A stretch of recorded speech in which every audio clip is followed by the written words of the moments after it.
What do you think about the double talk of the Fulton County District Attorney, Paul Howard? Do you agree with me? Do you think it's about race?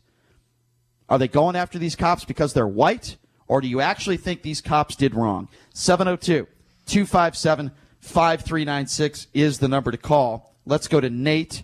Nate, you're first up on the Vegas take. What's going on? Hey, what's up, Nate? Hey, Brian, I agree with you 100%. 100%. The question is, what are we going to do about it? I mean, I get this whole Black Lives Matter thing with, 400 years of being treated badly. And I say the turning point was like in the 60s. I mean, that was the turning point when we actually started to recognize that, maybe something's wrong. But that's 50 years ago. And I think we've been doing a pretty good job in this country, myself, getting things, making things better. We still got a long way to go. But it ain't going to happen in 5 years. It ain't going to happen in 10 years. So I think it's going to give us at least another 100 years before we get this all straightened out. But these martyrs that they keep putting up, Freddie Gray and the guy in Michael Brown, the hands up guy. Well, that's absurd. Listen, let me respond to that, sir. You make a good point. Let me respond to that. There are some people out there like Philando Castillo, Ahmaud Arbery. There are people out there that should be used as poster children, sadly, for racial injustice. And I totally agree with that. But you're right. Once somebody mentions Michael Brown, they're a complete moron. And because Michael Brown is the perfect example of what I'm talking about here.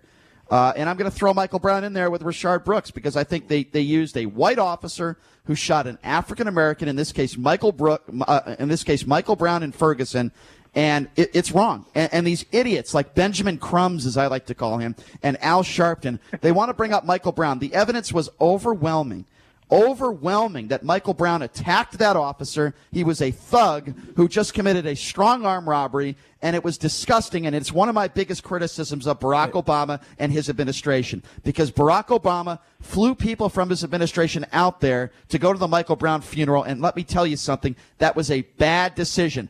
That police officer, I don't even know if he's ever going to be a cop again. He did absolutely nothing wrong, and Michael Brown deserved to be shot and killed, and I have no problem in saying that, sir. I have no problem in saying that. You're absolutely right. And to add insult to the injury with Garrett Rolfe, his stepmother just lost her job for basically no reason publicly because of her association with him.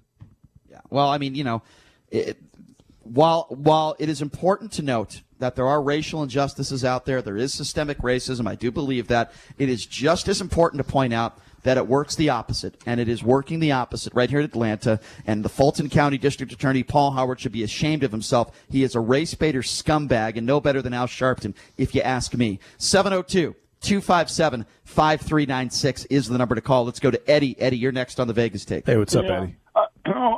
First, I got a George Foreman grill. Is that racist now? Like this pancake syrup? And I like the George Foreman grill, so no, I don't think that's racist at all, sir. Oh, well, but anyway, if you kick a dead body or something, that could be considered mayhem or something like that on a corpse. If he actually did kick a dead Rayshard Brooks, then he should probably not be a police officer anymore.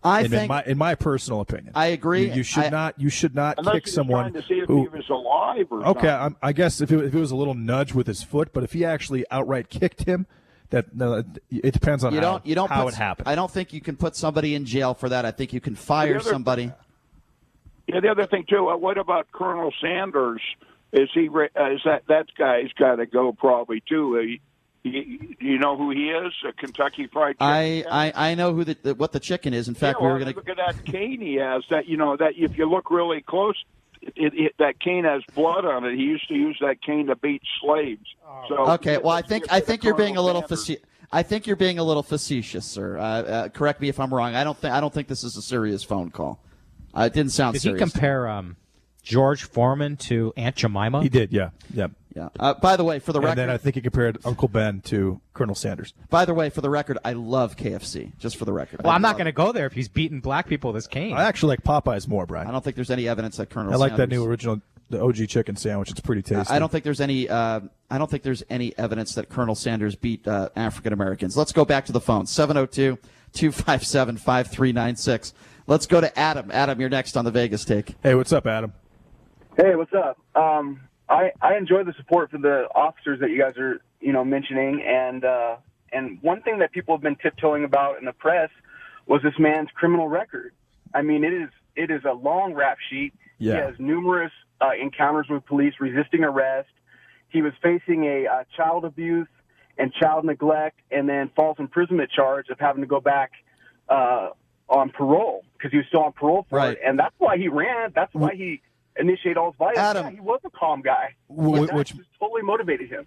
Right. Well, I think that his background really kind of proves what he was trying to do there was sweet talk the police officers to get off, and then once he didn't get off, he realized, hey, I'm a big guy. He was much bigger than Rolf and Brosnan, obviously. Well, he realized he was a big guy and thought he could beat them by himself, and didn't even think about how many times he was breaking the law in doing so. But you're right. Anyone who attacks their own children, to me, I have no respect for them as a human being. I don't care what color you are under those circumstances. And false imprisonment, that could mean that he took his girlfriend's or his wife's cell phone and didn't let her leave the house. Let me explain a couple things here real quickly. First of all, the reason why we talked about George Floyd and his background is because I was getting sick and tired of people friends, family saying what a great guy he was when that was just not true. But the reason why we're talking about Rayshard Brooks and his background is because there's a motive for resisting arrest, and that's why that is important in this case. There's a side thing here too, guys. JD and we were arguing about this last week. JD found on Twitter that Rayshard Brooks had a criminal record. And Brian and I said, well, we're not seeing that in any mainstream. You were questioning me. Well, no, I'm saying what we were saying was source. we were saying, let's wait until it hits the mainstream because people can say anything on Twitter. And I was saying, look, the media, the first thing they do is they look up. So the point I'm trying to make is that for this not to be in the mainstream media that he had a criminal record, that's part of the story. And for them not to put that out there or to sit on it shows a real bias here, and that's connected to everything we're talking about. Absolutely. Here. Well, there's a reason for that. And there's a clear agenda. Let people decide, but you got to put the information out there. Well, let me just quickly here because we got to go to break, and then we'll take more phone calls on this on the other side of the break. It's 702-257-5396. They did the same thing in the George Zimmerman Trayvon Martin case. What did they do? To an extent, they want ratings. They painted George Zimmerman out to be white. Okay, this is the same thing. They want to paint white versus black, but they don't want to give facts. The fact is that Rayshard Brooks was a really bad guy. And they put that picture of Trayvon out there and looking like a fifth grader. They put the picture of Rayshard Brooks out there holding his child, but what they don't want to do is they don't want to show his rap sheet. By the way, the woman who called the police at Wendy's was African American. Well, it's funny. On Rayshard Brooks. It's interesting because, on Facebook I was calling out the idiot who did that, and then, the idiot on Facebook says to me, that was a white woman. Well, that's not true. Not that it matters whether you're white or black. It's the same crime, and I think that person should go to jail for a long time. People just don't know the facts. They don't know the facts. They don't know, everything surrounding this case. I'm sick and tired of it. They did the same thing with George Zimmerman, Trayvon Martin. I'm not defending George Zimmerman. They painted George Zimmerman to be a white guy. He's not white. They're painting this guy, Rayshard Brooks, just like they did with George Floyd. And listen, I understand it. Officer Chauvin, who put his knee over George Floyd, is a murderer. Make no mistake about it. These two officers are not murderers. They didn't even commit a crime until maybe after Rayshard Brooks was killed. You can't kick a guy when he's down. But you know what? Maybe he was still moving around and they didn't know. And they thought he could get up again. There could be reasons for that too. I don't know. But to charge this guy with 11 counts is so disgusting. This Fulton County District Attorney, Paul Howard, is a complete scumbag. He is a race better. They might as well have hired Al Sharpton. Seriously, folks. They might as well have hired Al Sharpton.